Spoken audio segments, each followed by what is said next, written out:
Taart en slingers bij het Werelderfgoedcentrum in Lauwerzeeg. Dit weekend besteedt het centrum precies in een uur. Het nieuwe thuis van het zeehondencentrum Pieterburen bleek weerom op een succesvol eerste jaar, net zijnstaande er echt zwaar binnen over de financiën. Ook intensief, want het is altijd spannend om ergens opnieuw te beginnen eigenlijk. Zij het met een hele mooie geschiedenis in Pieterburen.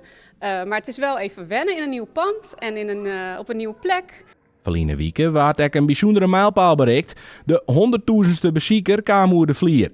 De bezoekers komen uit binnen- en buitenland. Zelfs in Japan hadden ze met dank aan een livestream een vraat aan fans. Zij hebben zeker meegekregen dat we zijn verhuisd. Ze zijn ook heel erg gehecht nog aan Pieterburen, want daar ging de livestream viral.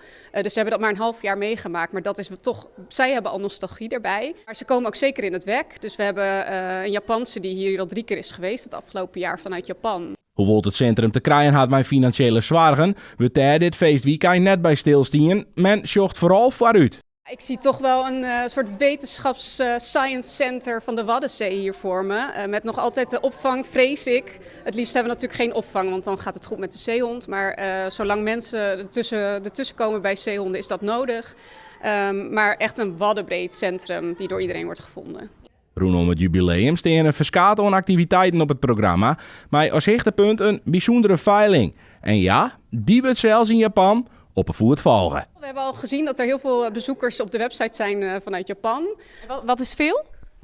Ja, een paar honderden op in ieder geval 1 specifiek product. Dat is een spandoek waar we ook uitlichten dat we viral gingen in Japan. Dus daar staan ook Japanse tekens op. Dus dat zal heel erg tot de verbeelding spreken.